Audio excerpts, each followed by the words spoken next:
Hi guys, welcome back to target learning 5। तो कैसे हैं आप सभी लोग। और आज के सेशन में हम बहुत इंपॉर्टेंट चीज़ यहाँ पे डिस्कस करने वाले हैं कि अगर आप सैनिक स्कूल की प्रिपरेशन स्टार्ट कर रहे हैं तो आपको किस तरीके से वो प्रिपरेशन स्टार्ट करनी चाहिए। बहुत ही इंपॉर्टेंट टॉपिक है। तो अगर आपको सारी चीज़ें जाननी है तो आपको इस वीडियो को एंड तक देखना पड़ेगा ताकि आपके सारे डाउट्स क्या हो जाएं, क्लियर हो जाएं और आप एक प्रॉपर वे में अपनी तैयारी कर सकें। तो सबसे पहला क्वेश्चन आपका ये होता है कि अपनी तैयारी करी कैसे जाए, यानी कहाँ से शुरुआत करें, क्योंकि आपका एकेडमिक्स तो है नहीं है, ये आपका कॉम्पिटिटिव एग्जाम है। तो इसके लिए थोड़ा सा आपको एक्स्ट्रा एफर्ट लगाने पड़ेंगे और यहाँ पे आपका वही एक्स्ट्रा एफर्ट और वही आपकी प्रिपरेशन आपको यहाँ पे सफलता दिलाएगी। तो चलिए बात करते हैं और सबसे पहले स्टेप की बात करते हैं। तो सबसे पहला स्टेप आपका क्या है, आपको आपका सिलेबस पता होना चाहिए। अपने सिलेबस पे आपको फोकस करना है। साथ ही साथ आपका टाइम ड्यूरेशन है क्या, कितने घंटे का पेपर है भाई साहब। ये पेपर आपका करीबन 2.5 घंटे का होता है, राइट। 2.5 घंटे मतलब 150 मिनट का पेपर होता है। और एक चीज़ आप और करेंगे यहाँ पे कि आपको हर क्वेश्चन को करने के लिए कितना टाइम मिल रहा है, करेक्ट। तो यहाँ पे मैं आपको बता दूँ कि आपके 125 क्वेश्चन होते हैं। तो 125 क्वेश्चन होते हैं और 150 मिनट आपके पास हैं। तो लगा लो आपके pass on an average 1 minute से थोड़ा सा ज़्यादा टाइम है, लेकिन ऐसा जनरली होता नहीं है क्योंकि जो मैथ्स वाला पोर्शन है वो थोड़ा टाइम टेकिंग होता है और जो आपका जीएस वाला पोर्शन है अगर आपको आंसर आता है तो आप जल्दी से टिक मार देंगे।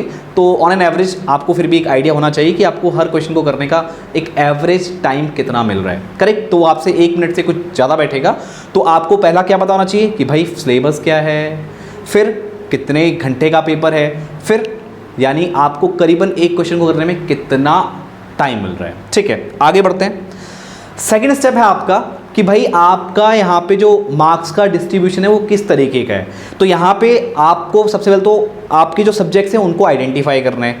जैसे मैथ्स है यहाँ पे 150 मार्क्स का और यहाँ पे मैथ्स के 50 क्वेश्चन होते हैं और हर क्वेश्चन का जो वैल्यू है वो 3 मार्क्स है, करेक्ट। तो 150 मार्क्स के आपके यहाँ पे मैथ्स हो गई, जो कि आपका पूरे सिलेबस का 300 मार्क्स का आपका पेपर होता है। तो पूरे सिलेबस का आपका यहाँ पे 50% मैथ्स में ही चला जाता है। देख रहे हैं आप इस चीज़ को। फिर आप देखिए रीजनिंग है जिसको कि आप मेंटल एबिलिटी भी बोलते हैं। तो इसके 25 क्वेश्चन आपको दिए जाते हैं और हर क्वेश्चन की वैल्यू है कितनी, 2 मार्क्स। तो ये आपका 50 मार्क्स का बन जाता है।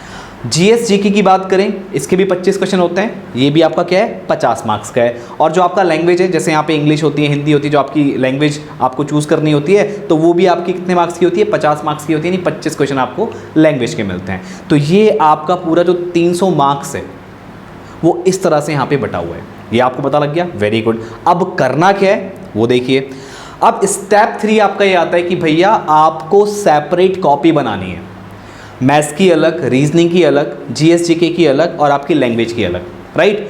और वो कॉपी सेपरेट होनी चाहिए और आपके खुद के नोट्स होने चाहिए। जो आप सीखते हैं उसको वहाँ पे लिखना है। और कुछ चीज़ें ऐसी होती है ना जो हम भूल सकते हैं, तो वो चीज़ वहाँ पे स्टार मार्क के साथ मेंशन करनी है ताकि जब भी आप कॉपी के पन्ने पलटें तो आपको सारी चीज़ें क्या हो जाएं, रिकॉल हो जाएं। बहुत इंपॉर्टेंट चीज़ है, इस चीज़ का ध्यान रखिएगा। अगला स्टेप क्या है कि भाई जो भी आप पढ़ रहे हैं उसका रिवीजन होना ज़रूरी है, उसकी प्रैक्टिस होना ज़रूरी है। अगर वो नहीं होगी तो काम नहीं चलने वाला, राइट। अब एक चीज़ इसमें मैं और ऐड करूँगा कि आप जब ये कॉम्पिटिटिव एग्जाम की प्रिपरेशन कर रहे हैं ना, तो थोड़ा एकेडमिक से आपका सिलेबस हटके होता है, थोड़ी नई चीज़ें उसमें ऐड होती हैं। यानी आपको कुछ ऐसे टॉपिक्स भी पता लगेंगे जो आप पहली बार पढ़ रहे हो, तो आपको उन पर बहुत ज़्यादा फोकस करना है, उनको ढंग से रिवाइज करना है, क्योंकि वो आपके लिए क्या है, नया है। आप एकेडमिक्स में जैसे मान लो आपका कोई क्वेश्चन आधा सही है आधा गलत हो गया तो आपको तो मार्क्स मिल जाएगा, लेकिन कॉम्पिटिटिव एग्जाम में क्या होता है, अगर आपका सही है तो ही मार्क्स मिलेगा, गलत है तो उसका मार्क्स नहीं मिलेगा। हालांकि नेगेटिव मार्किंग आपकी नहीं है, क्वेश्चन तो आपको सारे अटेम्प्ट करने हैं, लेकिन आपको वो क्वेश्चन सही करने हैं तो उसके लिए क्या करना पड़ेगा, रिवीजन अच्छे तरीके से करना पड़ेगा, ठीक है। अब इसके बाद एक और आपका स्टेप आता है जो कि बहुत ज़्यादा इंपॉर्टेंट है, और वो स्टेप क्या है कि भैया जो आपने सीखा है उसको पता कैसे करोगे कि सही है या नहीं है। यानी आपका टेस्ट होना बहुत ज़रूरी है और वीकली बेसिस पे, यानी वीकली बेसिस पे आप अपना टेस्ट देंगे और फिर अपनी परफॉर्मेंस को आइडेंटिफाई करेंगे।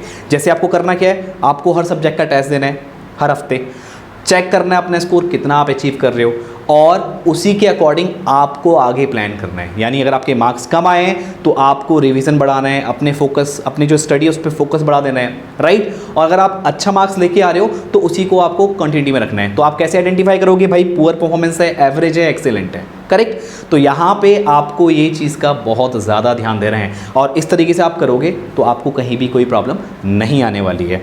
और लास्ट में मैं आपसे कहना चाहूँगा कि अगर आप सैनिक स्कूल की प्रिपरेशन कर रहे हैं या फिर करना चाहते हैं तो आप टारगेट लर्निंग 5 ऐप को गूगल प्ले स्टोर से डाउनलोड कर सकते हैं। वहाँ पे हम आपको बिल्कुल प्रॉपर तरीके से पढ़ा रहे हैं, हमारे वहाँ पे बैचेस चल रहे हैं। तो अगर आप उन बैचेस को ज्वाइन करना चाहते हैं तो आपको target learning 5 app Google play store से डाउनलोड करना होगा, राइट। और अगर आपको फिर भी कोई क्वेरीज हैं या कुछ और भी आपको जानना है तो ये कॉन्टैक्ट नंबर आपको यहाँ पे दिया हुआ है, तो उस नंबर पर आप हमसे कॉन्टैक्ट कर सकते हैं और इस कोर्स के रिगार्डिंग सारी जानकारी हमसे ले सकते हैं। तो मैं मिलता हूँ आपसे नेक्स्ट सेशन में। आज के सेशन में इतना ही। Thank you.